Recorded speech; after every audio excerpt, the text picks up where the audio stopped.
Imagine yourself standing on an old train platform in the summer heat of 1914.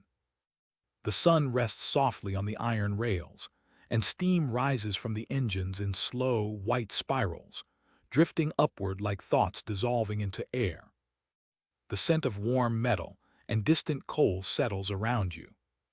Soldiers lean from carriage windows, offering gentle smiles to reassure the families gathered below. Mothers clutch handkerchiefs, fathers steady their posture, children wave small flags they don't yet understand. Every nation watching its troops depart believed it was acting in self-defense. Germany mobilized because Russia mobilized. Russia mobilized because Austria shifted its armies. France prepared its borders because Germany prepared its borders. Britain readied ships because everyone else was readying something too. No government believed it was starting a war. Each believed it was preventing one. This is the quiet cruelty of the security dilemma. When one side seeks safety, others feel unsafe. And so slowly, gently, the atmosphere thickens with caution.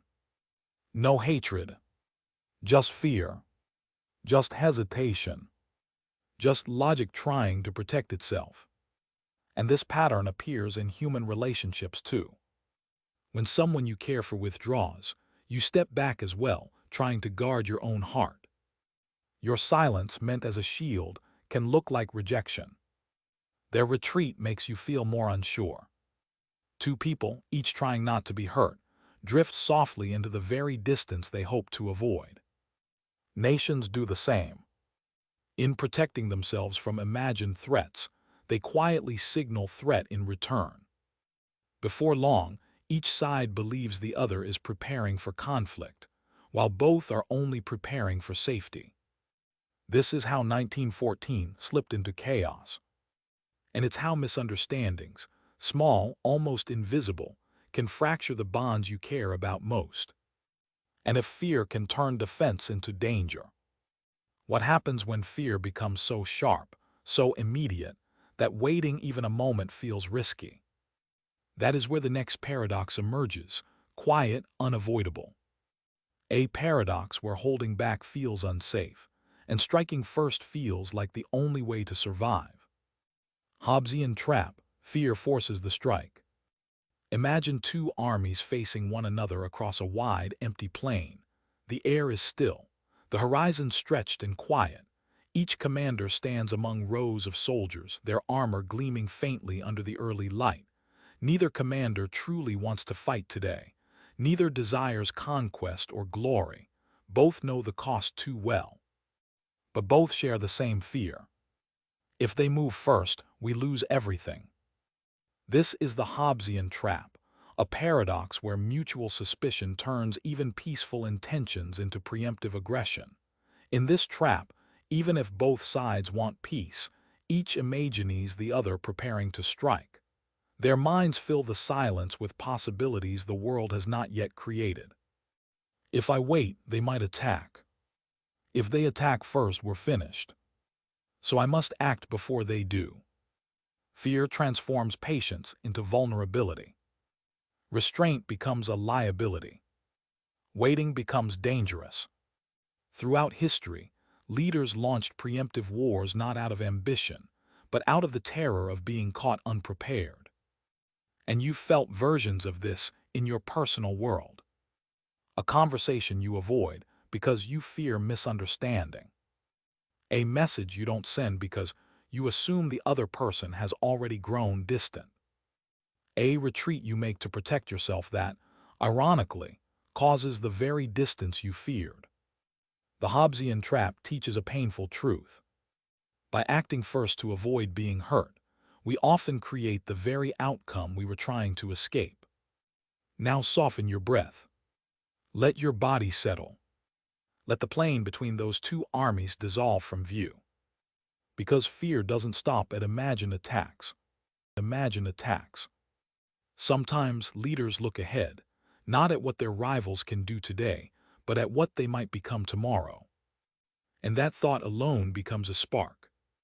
Mutual assured destruction, apocalypse as deterrent. Imagine a silent desert at midnight. The air is cold, the sky deep and endless, the horizon lit only by distant starlight. In the middle of this empty landscape stands a steel tower, tall and rigid against the darkness.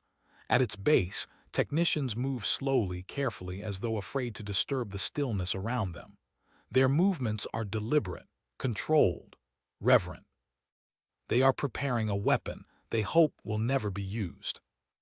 During the Cold War, two superpowers faced each other like statues made of gunpowder. The United States and the Soviet Union sat on opposite ends of the Earth, each holding enough nuclear fire to erase continents. But the danger wasn't merely the weapons themselves, it was the logic behind them.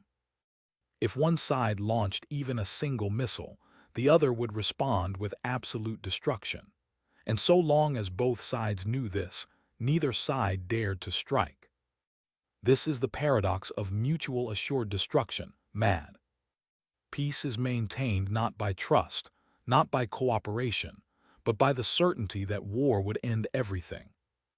It is a grim equilibrium, a balance built on the threat of total annihilation. The only way to prevent war was to make war unwinnable. Nations learned to live with their hands hovering over buttons they prayed never to touch. Generals rehearsed the end of the world like a fire drill.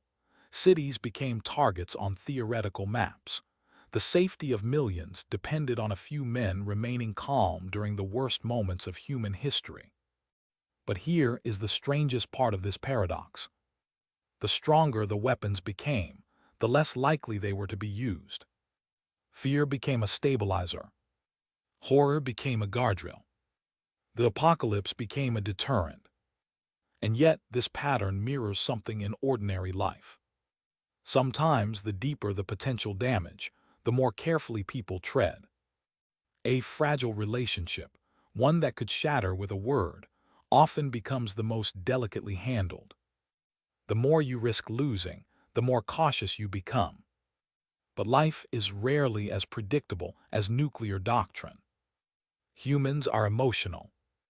Leaders are imperfect. Systems break. In the nuclear world, even a small miscommunication, a radar glitch, a delayed message, a misinterpreted alert, could trigger catastrophe. So while MAD created stability at the highest level, it also made the world more fragile.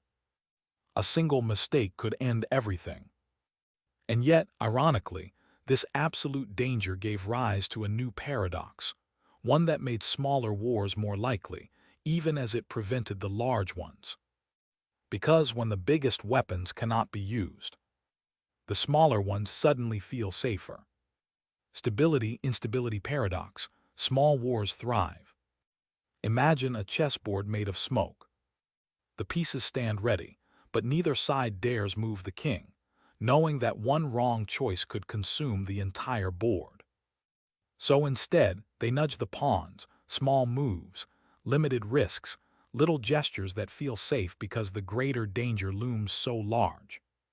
This is the stability-instability paradox. When nuclear weapons make major war unthinkable, minor conflicts become more tempting. During the Cold War, the United States and the Soviet Union never fought each other directly, not once. The stakes were too high. The cost was too great. The king stayed untouched.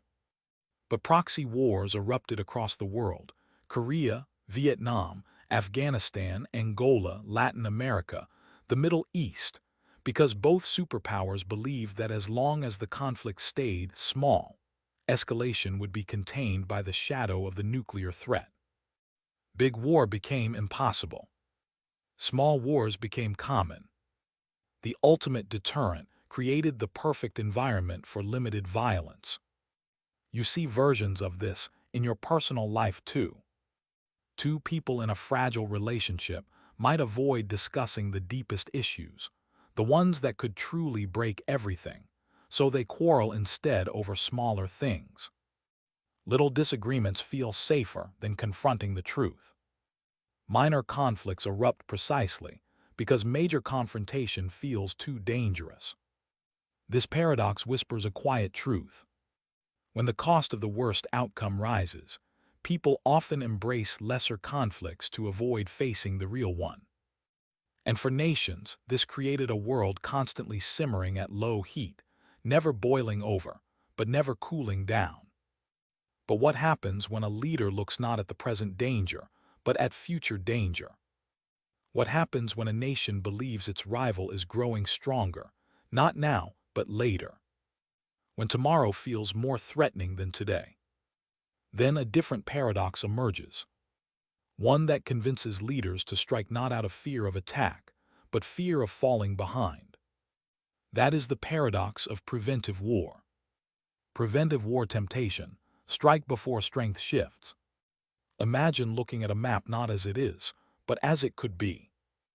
You're a leader staring at the future, imagining your rival growing stronger, imagining alliances forming, imagining weapons being built in factories you cannot see.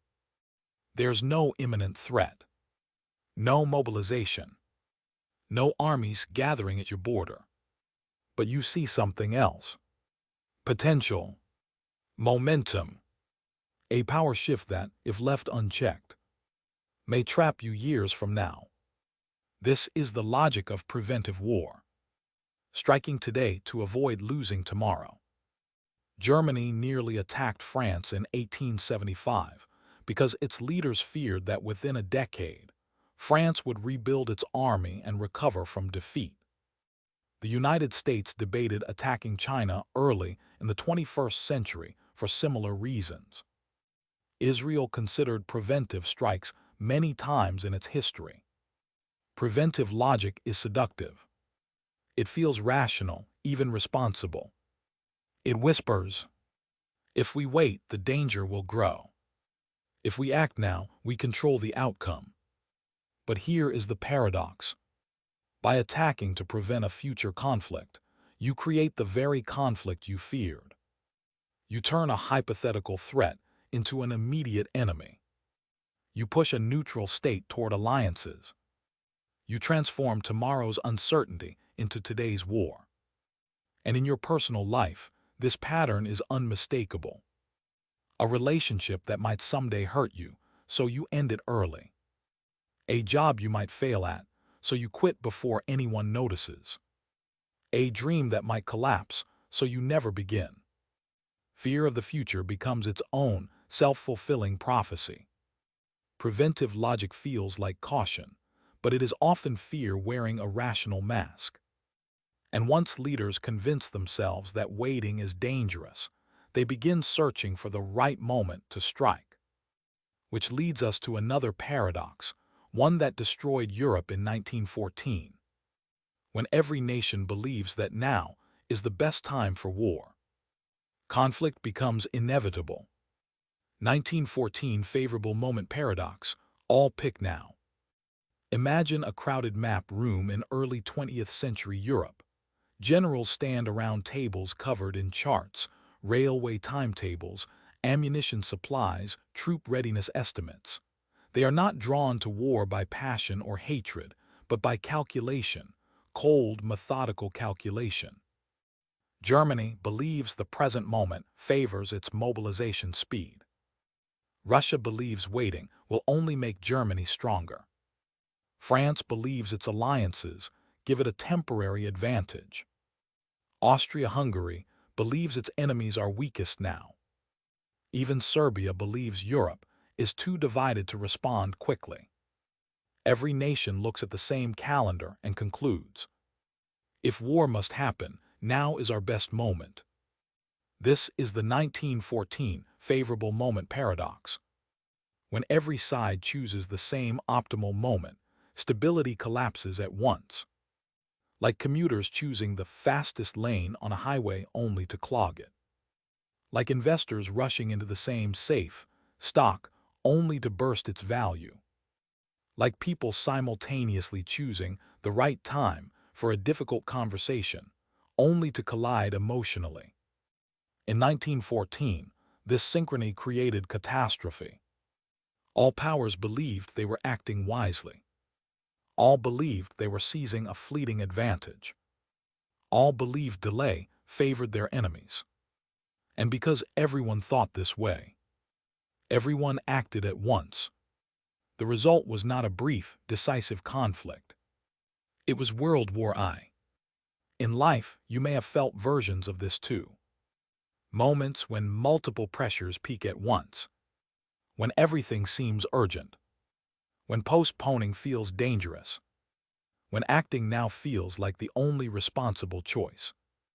But urgency, when universally felt, creates collision. And when rational actors collide, even the wisest intentions cannot prevent disaster. From here, we step into a deeper paradox, one that lives at the center of cooperation and betrayal. A paradox nations fall into repeatedly, and one that individuals experience every day. It is a trap where the logical choice guarantees mutual loss. Prisoner's dilemma of nations, rational ruin. Imagine two men placed in separate rooms, cold, quiet, isolated from each other. Neither can see the other. Neither knows what the other is thinking. On the table in front of each man sits a single sheet of paper offering two choices: cooperate or betray. If both cooperate, they both gain. If both betray, they both lose. But if one betrays while the other cooperates, the betrayer wins big while the cooperator pays the price. The rational mind whispers, "Don't trust him. Protect yourself. Choose betrayal." And so both betray, because both fear being the only one who chooses trust. And both end up worse than they would have been had they simply cooperated. This is the prisoner's dilemma. It is one of the cruelest paradoxes in decision-making, because it punishes caution and destroys shared benefit. What is safest for each player individually becomes disastrous for both collectively. Nations fall into this trap all the time. Two rivals build weapons they don't truly want. They invest in militaries they hope never to use. They impose sanctions, form alliances, tighten borders, all because they cannot risk being the one who trusted first. The United States and the Soviet Union during the Cold War. India and Pakistan. North and South Korea. China and Taiwan. Israel and its neighbors.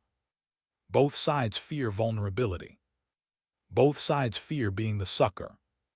Both sides choose self-protection, and both sides end up less safe. And this logic seeps into personal life with the same quiet force. Two people who care about each other begin withholding affection because they fear giving more than they receive. A friendship falls apart because neither person wants to apologize first. An argument escalates because each person fears losing ground. The paradox teaches a painful truth. Sometimes the logical choice leads directly into mutual loss.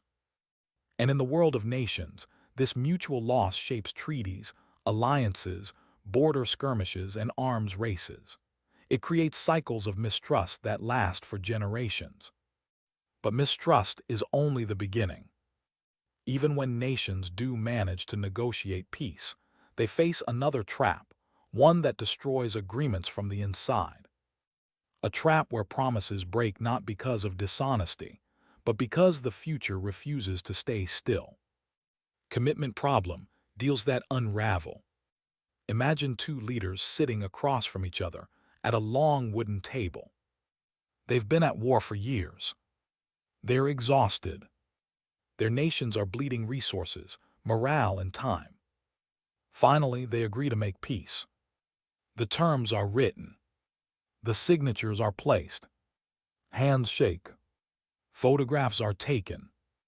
But beneath the calm surface, a quiet truth stirs. Power is not static. Strength shifts. Circumstances change. Even if both leaders genuinely want peace today, there is no guarantee that tomorrow will look the same. This is the commitment problem. Agreements fail when one side fears the other will grow stronger and break the deal later. It destroyed peace efforts between Rome and Carthage. It ruined ceasefires in the Balkans. It shattered promises in the Middle East. It fueled wars in sub-Saharan Africa. When one rival grows faster, economically, militarily, territorially, even cooperative agreements become fragile. In personal life, you feel this too. Two people promise to change, but one secretly fears the other won't follow through. Partners agree to rebuild trust, but the uncertainty of future behavior lingers. You hesitate to commit because you cannot predict what the other person might become. The commitment problem reveals a difficult truth. A promise is only comforting when the future feels predictable, and the future rarely is. Nations break treaties not simply because they want to, but because the shifting tides of power make keeping them feel unsafe. And when promises seem unreliable, people turn to something older, deeper, and more dangerous. Honor. Honor, once ignited, can override logic entirely. Honor trap, shame outweighs survival. Picture an ancient warrior standing in a clearing at dawn. Mist drifts through the trees. His sword is polished. His posture still. He's not fighting for land or resources. He's fighting for something far more intangible, something that lives inside the mind of every human society. Honor. Throughout history, cultures from the samurai of Japan to the knights of medieval Europe to the tribal warriors of countless civilizations held a belief stronger than fear. Death is preferable to shame. Nations, like individuals, have identities, reputations, stories they tell about themselves, stories others tell about them. And when those identities are threatened, even survival can take a back seat. This is the honor trap. Leaders, soldiers, and societies choose destruction over humiliation. Surrender becomes unthinkable. Retreat becomes shameful. Compromise appears weak. Negotiation feels like defeat. The Japanese Empire in World War II. The Confederate South in the American Civil War. The Ottoman Empire in its final days.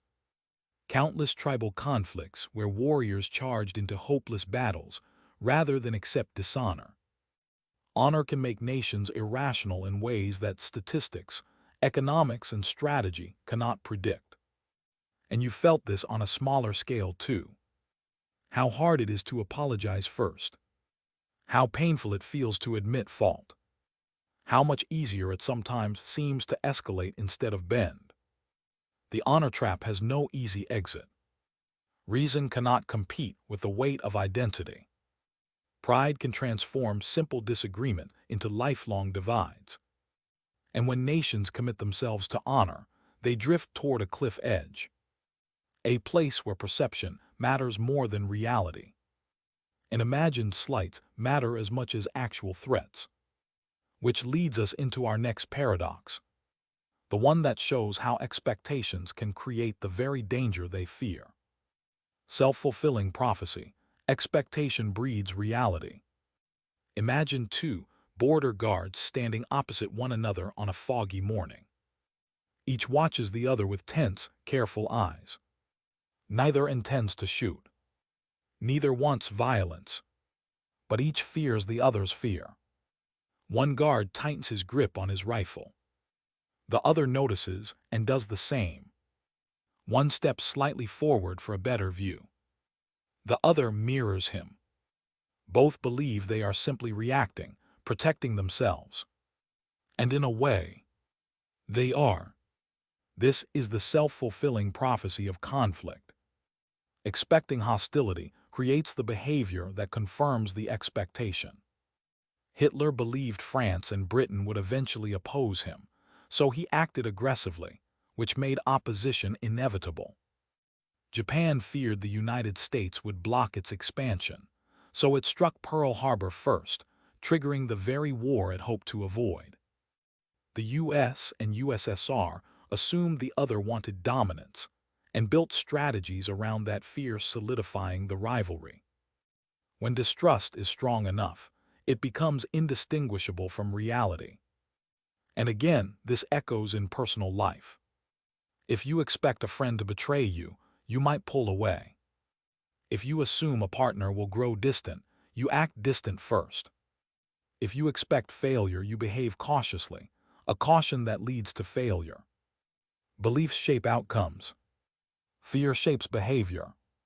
And behavior shapes the world. The self-fulfilling prophecy is one of the most human paradoxes because it grows from emotion as much as from logic. It reveals how powerfully our expectations sculpt the future. And as nations fall deeper into this psychological loop, they turn toward an even stranger paradox, one where strength becomes weakness and power invites peril. This is the paradox of dominance, where the strongest actor in the system becomes the most threatened. And it begins quietly, with a nation at the peak of its power, feeling the ground shift beneath its feet. Paradox of strength, power invites attack. Imagine a mountain peak rising above all others, tall, immovable, commanding the horizon. From a distance, it looks invincible, unshakable, permanent. But to every smaller peak around it, that height is not just impressive. It's intimidating. It's threatening.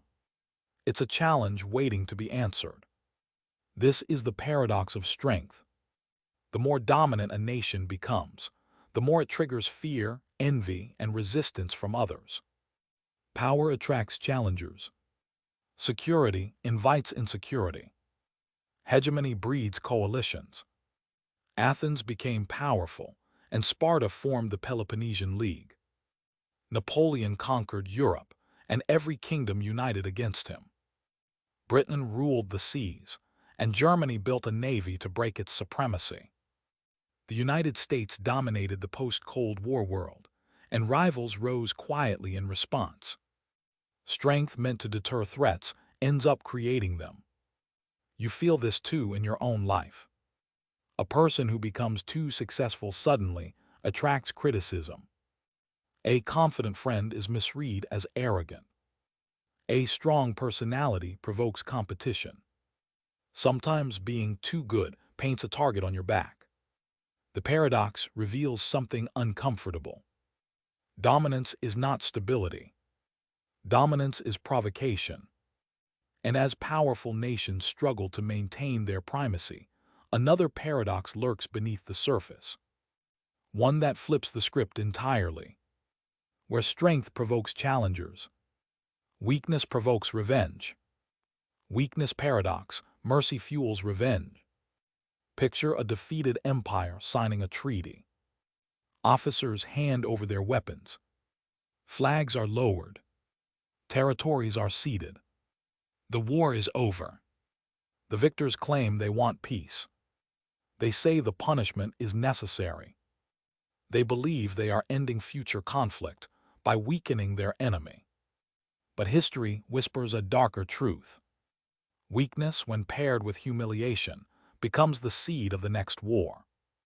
After World War I, Germany was disarmed, shamed, and economically strangled. The victors believed they had neutralized the threat forever.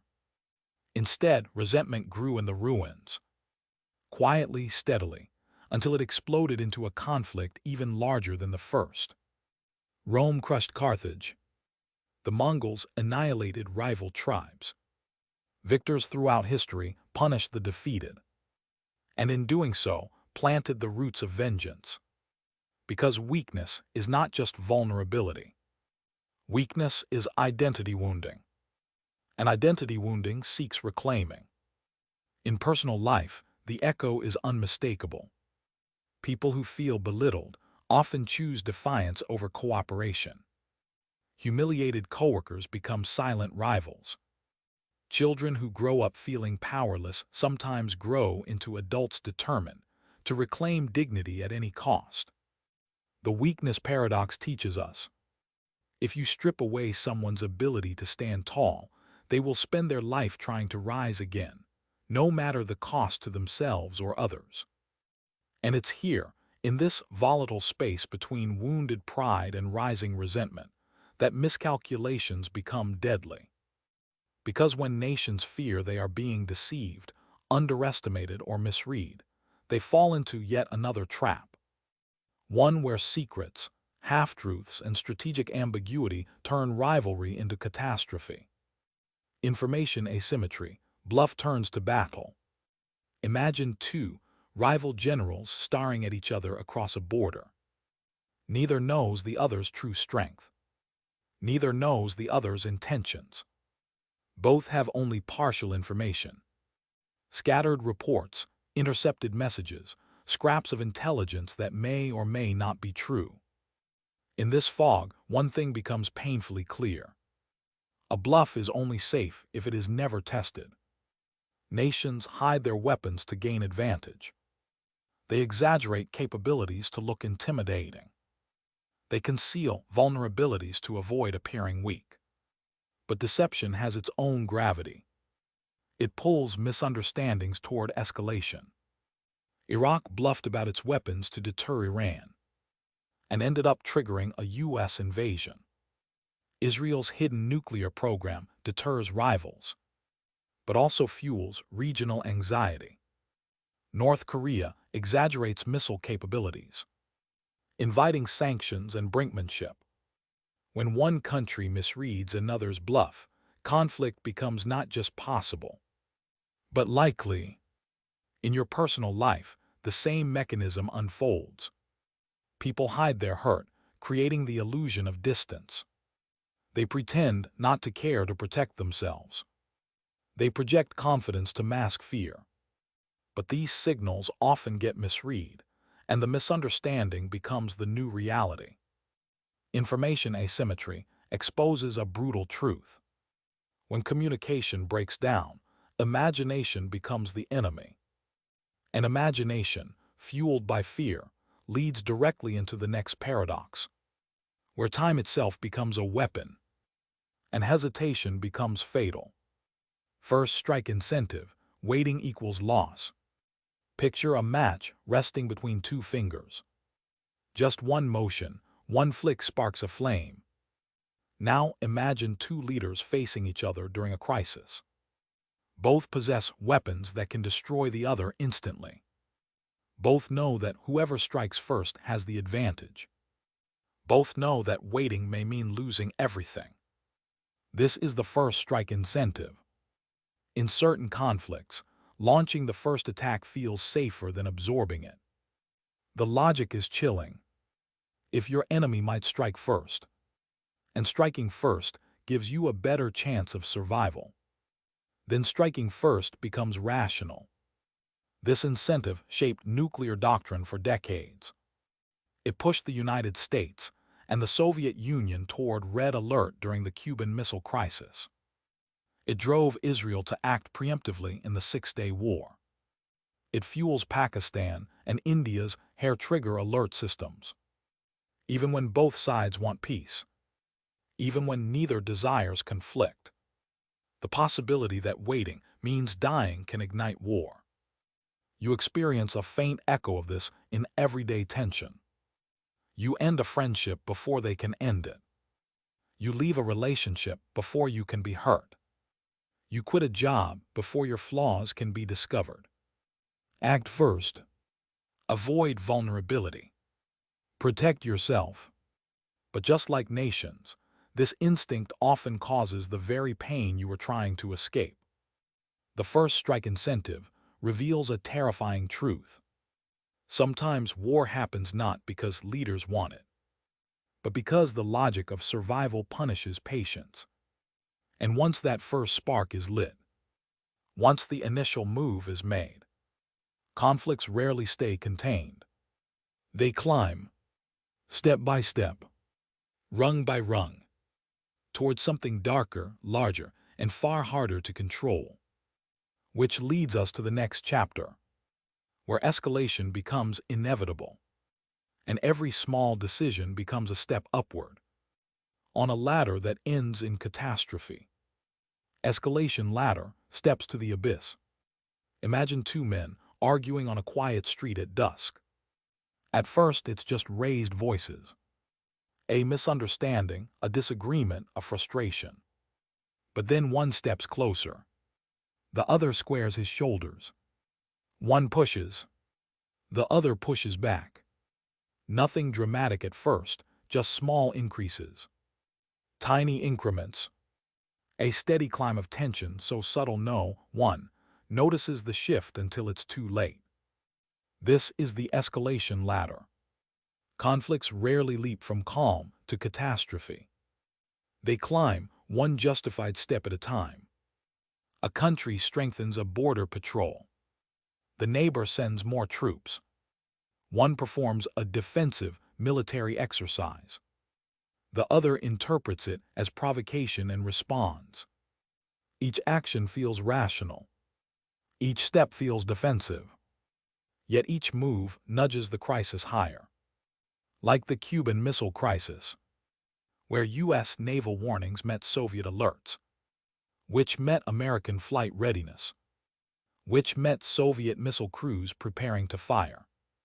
Neither side wanted nuclear war. Both sides felt they were merely matching the other. But matching becomes mirroring, and mirroring becomes escalation. In your own life, this ladder appears in arguments that spiral. A tone becomes a sharper tone. A cold reply becomes silence. A simple disagreement becomes a rupture. Nobody intends the outcome. Nobody chooses the explosion. It happens because each small step felt justified in the moment. The escalation ladder teaches a deeply unnerving truth. The first steps often feel harmless. The last steps are irreversible. And yet, once nations climb high enough, the line between offense and defense becomes so blurred that no one can tell which movement is protection and which is preparation for attack, which leads into the next paradox, one that reshapes warfare every time a new technology appears on the horizon. Offense-defense balance flip when safety looks like threat. Picture a shield lying beside a sword. In ancient times, these tools were easy to distinguish. One protected, the other harmed. The intention was visible. The difference was clear. But in modern geopolitics, the shield and sword have become almost indistinguishable. This is the offense-defense balance flip. A technology built for defense can suddenly give an offensive advantage. And no one knows when that flip happens. Early airplanes were for observation, then became bombers. Missile defense shields are meant to block attacks, but they threaten rivals by weakening deterrence. Cyber firewalls become platforms for digital strikes. AI surveillance meant for safety becomes a tool for first-strike accuracy. One invention, two interpretations, zero clarity. The fear comes from ambiguity. If your defensive technology might help you strike me first, then your safety undermines mine. And so, even if no attack is intended, nations counterbuild, overprepare, and assume the worst, because assuming the best feels suicidal. In your personal world, you felt a gentler version of this. A friend pulling away for space may accidentally signal rejection. Your attempt to protect your emotions may look like indifference. Defensiveness gets mistaken for hostility. Silence gets mistaken for anger. In human relationships, as in geopolitics, defense and offense blur until neither side knows what the other truly intends. This paradox reveals a painful truth. When intentions are unclear, fear fills the empty space. And fear is contagious, especially when alliances enter the picture, turning narrow conflicts into vast, tangled webs. Which brings us to the next trap in this chain, one where friends multiply enemies, and unity becomes the spark that sets continents on fire. Alliance paradox, friends that multiply foes. Imagine two people in an argument. Then each calls a friend.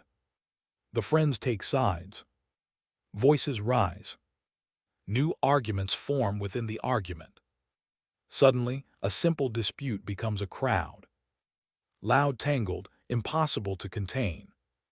This is the alliance paradox. Alliances meant to maintain peace often drag entire networks into war. Before World War I, one assassination in the Balkans should have triggered a regional crisis. Not a continental one, but Serbia had Russia. Austria-Hungary had Germany. France was tied to Russia. Britain watched Germany. One spark. 6 nations. A fuse traveling through treaties like electricity through wire. Alliances multiply potential enemies. A threat to one becomes a threat to all. A commitment to defend becomes a commitment to escalate. And even now, NATO security pacts regional blocs. They promise stability, yet contain the seeds of uncontrollable chain reactions.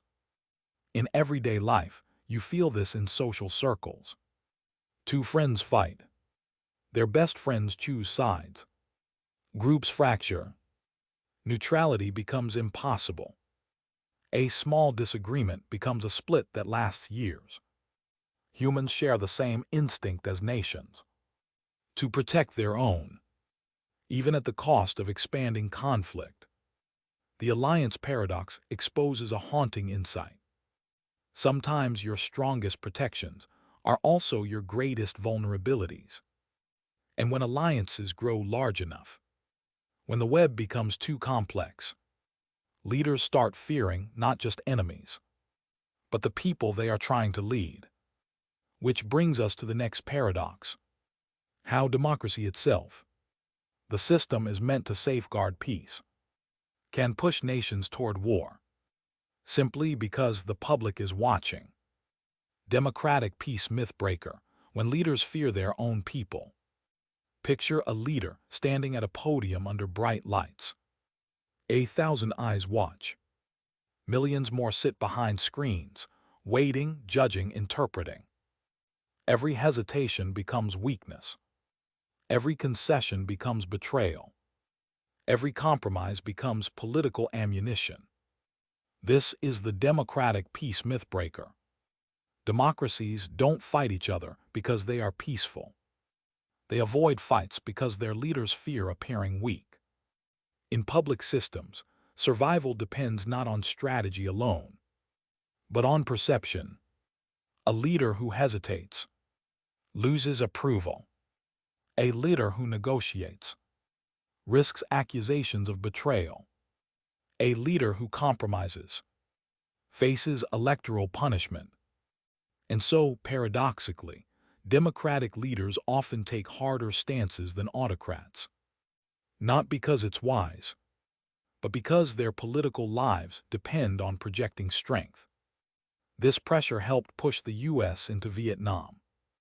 It fueled British resolve in the Falklands. It shaped countless crises where leaders escalated simply to avoid seeming soft. You see this same mechanism in social dynamics. Someone apologizes first and looks weak. Someone tries to de-escalate and gets taken advantage of. People cling to pride to avoid losing face. Image becomes more important than outcome. The paradox reveals a deep truth. When audiences judge leaders, leaders fear the audience more than the enemy. And it's here, in this trapped, spotlighted space, that economic tensions begin tightening, quietly, relentlessly, until money, trade, and survival intertwine. To produce the next paradox in this chain, economic interdependence trap, when trade becomes a weapon. Imagine 2 hands clasping in a handshake. Warm, firm, reassuring.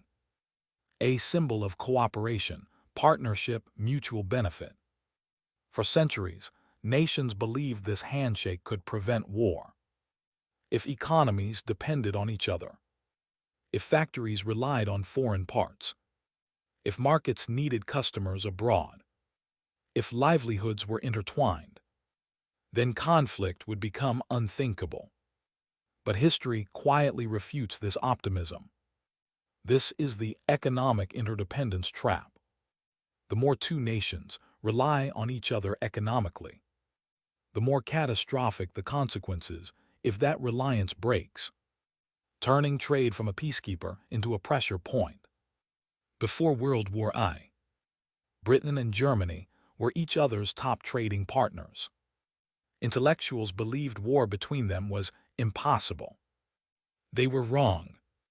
China and the United States are economically entwined today. Yet tensions simmer under every exchange.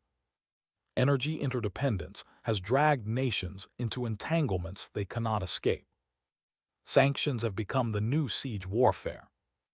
Blockades have become invisible battles fought through currencies and digital markets. Trade, once a bridge, now becomes leverage. Leverage becomes threat. Threat becomes provocation.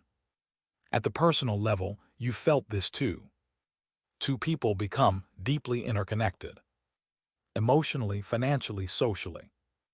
But instead of ensuring stability, the dependence creates pressure, resentment, fear of loss, fear of being used, fear of being unable to leave. Interdependence magnifies stakes. Magnified stakes magnify conflict. The paradox uncovers a grim realization. The closer you become, the more devastating the fallout if things break. When nations grow economically intertwined, they step into a world where peace is profitable. But so is coercion. And once victories accumulate, once wealth turns into power, another paradox emerges: the intoxicating curse of triumph, where success becomes the beginning of downfall. Moral hazard of victory, when triumph plants the next defeat. Imagine standing on the summit of a mountain you've spent years climbing.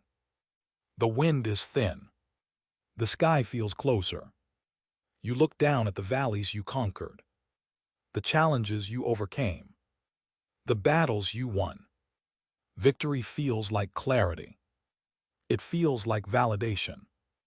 It feels like invincibility. But history warns of a quieter truth. The moment a nation believes it cannot lose is the moment it begins to make decisions that lead to its downfall. This is the moral hazard of victory.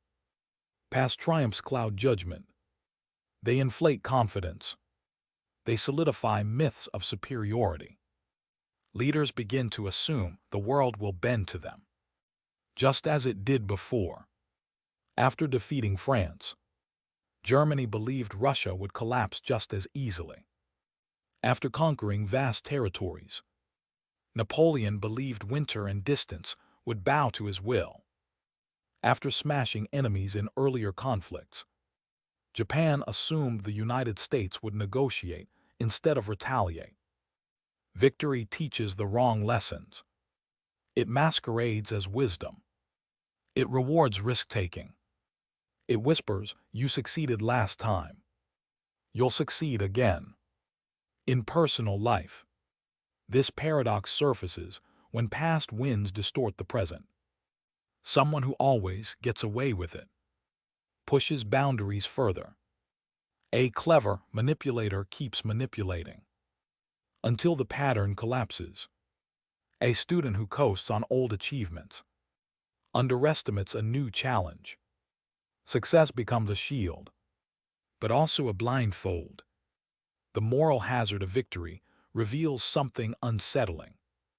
Triumph doesn't only build power, it also builds delusion. And when nations believe they can strike without consequence, when the belief in superiority overrides restraint, they fall into the next paradox, where modern warfare seems risk-free, yet hides disasters waiting beneath the surface. Riskless warfare illusion, the clean war that is. Picture a drone hovering silently above a distant landscape. No pilot in danger. No soldiers at risk. No battlefield chaos visible from the screens where commands are issued. It looks clean. It looks controlled. It looks safe. This is the illusion modern warfare paints. That technology can sanitize conflict, remove human cost, and make aggression almost ethical. But beneath the clean interface lies a brutal truth. The easier it becomes to fight a war, the easier it becomes to start one. Nations launch cyberattacks without leaving their borders. Missiles strike from thousands of miles away. AI analyzes targets before humans can blink. War feels distant, but consequences remain painfully real. Drones intended for precision often cause political backlash. Cyberattacks invite retaliation that spirals out of control. Automated systems misinterpret signals and trigger alerts, each one a step toward escalation. At the personal level, you feel this illusion when communication becomes too easy. A text sent impulsively, a comment typed without thought, a decision made because the consequences aren't immediately visible. Distance creates recklessness. Convenience creates carelessness. Ease creates illusion. The riskless warfare paradox teaches: when conflict feels cheap, it becomes deadly. And as nations rely more heavily on systems, treaties, and institutions to restrain these risks, they encounter yet another trap. A trap made of promises, expectations, and the fragile belief that others will come to your rescue. Collective security failure, promises that collapse under pressure. Picture a vast hall filled with diplomats. Glass windows stretch to the ceiling. Flags from dozens of nations line the room. Everyone agrees on the principles. No aggression. No invasions. Mutual defense. Collective peace. On paper it seems perfect. If one nation acts violently, the rest will band together and stop it. But then the first crisis arrives, and the silence begins. Some allies hesitate. Some fear retaliation. Some dislike the victim. Some question the cost. Some want to wait and see. This is the collective security failure. A promise everyone makes, but no one wants to fulfill when the moment comes. The League of Nations watched Ethiopia fall without acting. Guarantees made before World War II collapsed under fear and hesitation. Modern alliances struggle when members doubt whether others will actually intervene. Collective systems are only as strong as political will, and political will evaporates under pressure. Your life mirrors this too. A group of friends promises support, but disappears when things get hard. A workplace team vows unity, but fractures when responsibility must be shared. People pledge loyalty until loyalty becomes inconvenient. The paradox reveals a quiet truth. Promises made in calm cannot be trusted in crisis. And once trust weakens, once the belief in unity dissolves, nations slide toward negotiations that feel impossible, compromises that feel suspicious, and diplomacy that feels like a trap, which leads directly into the next chapter, where bargaining breaks down entirely, and leaders conclude that talking is riskier than fighting. Bargaining breakdown when no deal is safer than peace. Imagine two negotiators sitting across a long wooden table. The room is quiet. Documents lie neatly between them. Both sides want peace. Both sides know war will cost far more than compromise. Both sides recognize that a deal is possible. And yet, they cannot agree. This is the bargaining breakdown, a paradox that has fueled countless wars. Even when peace is clearly better for both sides, leaders may choose war because they fear that compromise will make them weaker later. A treaty that looks fair today may give your rival momentum tomorrow. A concession that solves one problem may create another down the line. A peace agreement that stabilizes the present might destabilize the future. In the lead-up to World War I, Austria-Hungary feared that compromise with Serbia would embolden other nationalist movements. During the Korean and Vietnam conflicts, both sides rejected reasonable deals because they worried how future generations would interpret weakness. The Cuban Missile Crisis unfolded because neither superpower wanted to be the one who blinked first. The paradox is simple and tragic. Peace is possible, but not safe. War is terrible, but predictable. On a personal level, you felt this in smaller but familiar ways. Two people want reconciliation, but both fear that apologizing first looks like surrender. A couple knows they need a conversation, but worries the other may use their vulnerability against them later. A friendship fractures because each person waits for the other to make the first move. Negotiation becomes impossible, not because agreement is unreachable, but because trust is. And when trust collapses, leaders retreat into secrecy. They hide strategies, withhold intentions, and guard information they believe might be exploited.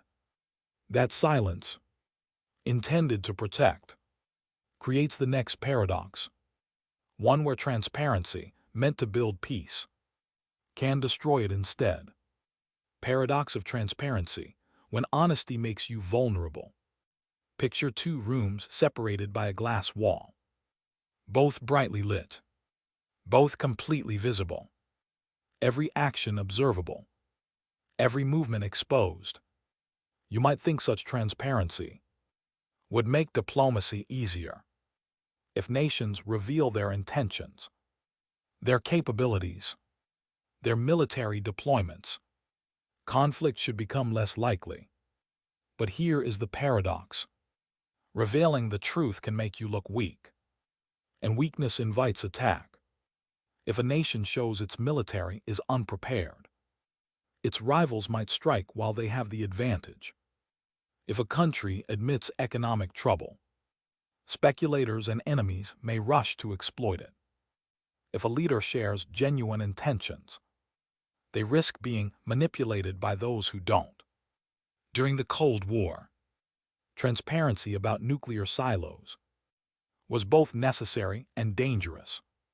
Post-WWI Germany's forced openness created humiliation and insecurity that later fueled a catastrophic backlash. Modern cyber vulnerabilities, if exposed, become invitations to attack. The same pattern shows up in personal life. You reveal too much to someone you aren't sure you can trust, and suddenly the truth becomes leverage. A moment of vulnerability becomes a weapon. A shared fear becomes ammunition. Secrets feel heavy, but honesty can feel unsafe. The paradox reveals a quiet truth. Information builds trust only when trust already exists. Without it, transparency becomes risk. When leaders hide information, they trigger suspicion. Suspicion triggers miscalculation. And soon the spiral intensifies. Not because of aggression, but because of fear. Fear that leads to the next trap. One of the oldest in human decision-making. The psychological compulsion to justify every loss with even more loss. Sunk cost spiral, when loss demands more loss. Imagine watching a general stare at a battlefield map, covered in red marks. Each one a casualty. Each one a failed offensive. Each one a cost already paid. He knows the plan isn't working. He knows another attack will fail. He knows pulling back would save lives. But he cannot stop. Not yet. Not after everything already sacrificed. This is the sunk cost spiral. The more you've lost, the more you feel compelled to keep going. Because stopping would mean admitting those losses were in vain. Leaders throw more troops into failing wars. To honor the dead, governments pour money into doomed projects because they've already invested too much. Empires crumble under the weight of their own pride. The United States in Vietnam, the Soviet Union in Afghanistan, Japan in the final months of WWII. Each fought long after rational hope had evaporated. At a personal level, this paradox is painfully human. You stay in a relationship long after the joy has faded because of the time already invested. You hold onto a career path that drains you because of past effort. You cling to decisions you know aren't right because undoing them feels like failure.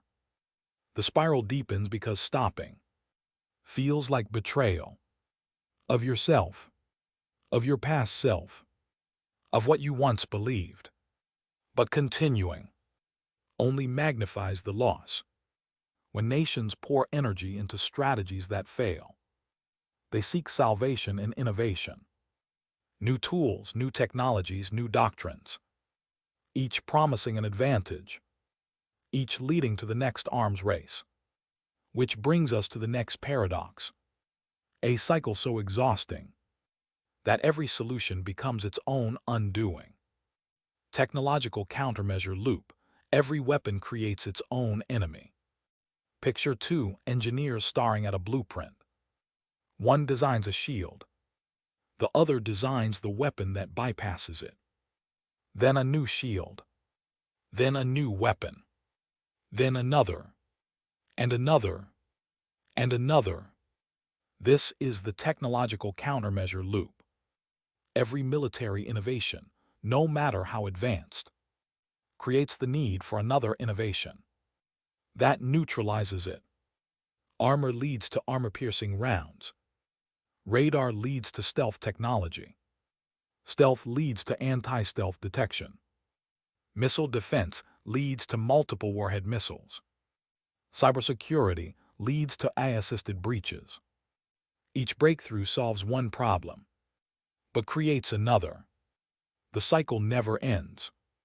During the Cold War, each nuclear advance prompted a counter. During WWI, machine guns created trenches. Trenches created tanks. Tanks created anti-tank guns. Modern warfare is shaped not by which technology is strongest, but by who innovates fastest.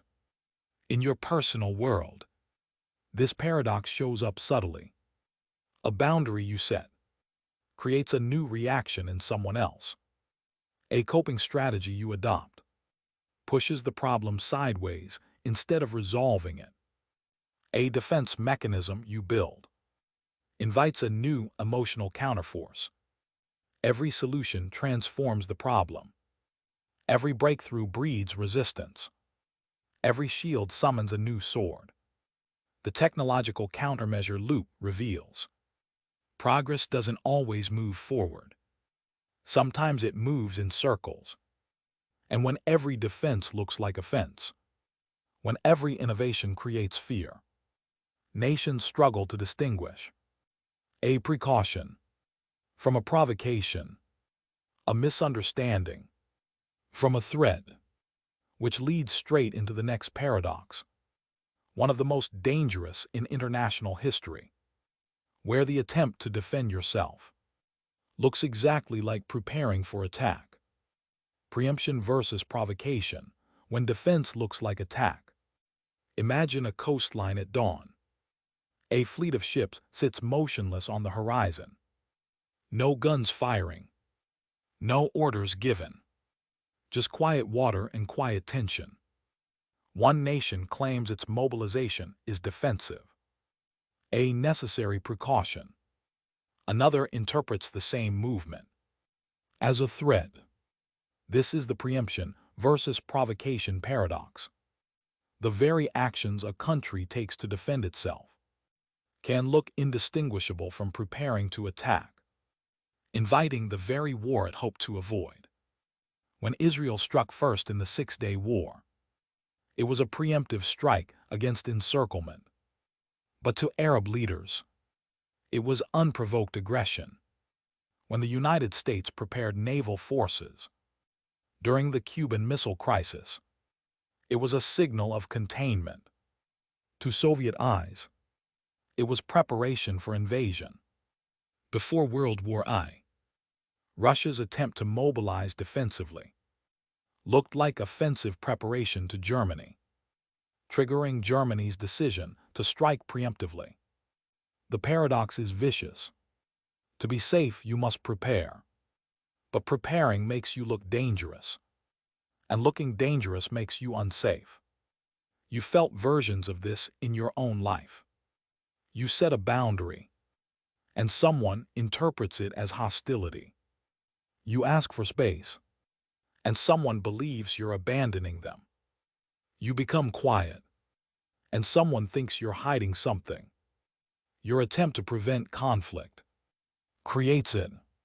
The preemption versus provocation paradox reveals how fragile perception is, how easily fear fills in the gaps between actions and intentions, and this fragile perception becomes even more volatile when words are wrapped in poetry, when leaders promise that one final war will bring eternal peace, words that ignite hope, and also destruction, which leads into the next snare, perhaps the most seductive of all. Peace through war rhetoric trap, the last war that never is. 730 words. Imagine a leader standing before a massive crowd. The air is electric. Flags ripple like waves. The leader raises a hand and speaks softly, almost tenderly. This war will end all wars. Just one more. Just one final sacrifice. Then peace will last forever. History recoils at these words, for they have been spoken before almost every major conflict. This is the peace through war rhetoric trap. Leaders justify violence by promising that temporary brutality will bring permanent peace, and people longing for safety believe them. Kaiser Wilhelm promised a short, cleansing war to stabilize Europe. American and British leaders promised Vietnam would secure global freedom. Dictators and democracies alike have framed invasions as necessary steps toward harmony. But war never ends all wars. It simply rearranges the resentments. Every final war plants the seeds of the next one. Just as in personal relationships, someone promises that one argument, one confrontation, one emotional purge will fix everything. But conflict rarely cleanses so cleanly. It fractures. It exposes. It deepens wounds. People want peace so badly that they accept the fantasy that violence can purchase it. But violence begets retaliation. Retaliation becomes justification. Justification becomes ideology. And suddenly, the war launched to restore peace becomes the reason future generations never experience it. From here, the final paradox approaches, the one that asks whether human logic itself is flawed from the foundation, trapped in self-defeating patterns that no treaty or technology can fully escape. Before we face that question, we follow leaders into one last cycle, one final attempt to escape logic. Using logic. Escape routes, human logic's limits. Imagine sitting inside a quiet library late at night. Tall shelves rise around you, filled with books that have tried, for centuries, to solve the contradictions of war. Philosophers, strategists, diplomats, visionaries, all searching for an escape route from the shadows of human conflict. Institutions have been built to restrain aggression, treaties written to regulate behavior, norms developed to limit escalation, networks woven to bind nations together. And yet, wars still erupt, illusions still seduce, fears still spiral, paradoxes still pull leaders into self-defeating choices. This is the final paradox. Human logic, the tool we trust most, contains flaws that we cannot fully remove, because those flaws come from us. The desire for security creates insecurity. The desire for peace creates justification for war. The desire to prevent disaster creates the very decisions that ignite it. In personal life, you felt this intimately. You overthink a situation until the overthinking becomes the problem. You attempt to predict the future until you narrow the possibilities. You try to protect your heart until the protection becomes isolation. Reason becomes a maze, intricate, beautiful, but filled with dead ends. Institutions may cushion these patterns. Diplomacy may delay them. Norms may soften them. But the core contradiction remains. You cannot fully escape the flaws of a system designed by flawed beings. And yet, this realization is strangely comforting. Because if logic contains paradoxes, so does peace. Peace is not a destination. It is a balancing act, performed imperfectly, by imperfect minds. And tonight, as you settle deeper into rest, you enter the final chapter, one not about nations, or treaties, or armies, but about you. The quietest paradox of all. The quiet exit, rest in the space beyond decisions. Imagine everything becoming still. The maps rolled away. The clock silent. The tension that once filled entire continents, fading into a soft hush. No more strategies. No more calculations. No more spirals of fear or duty, or imagined futures. Just breath. Slow, gentle, steady. All night, you've walked through the paradoxes that tug nations toward conflict. You've watched leaders chase logic into corners until that logic turned on them. You felt echoes of these patterns in your own life. And now you arrive at a different kind of understanding. There is a place beyond decisions, beyond paradoxes, beyond the loops your mind tries to escape. A place where nothing must be solved, nothing must be chosen, nothing must be defended. The world is not asking anything of you. In this moment, your body has done enough. Your mind has worked enough. Your heart has carried enough.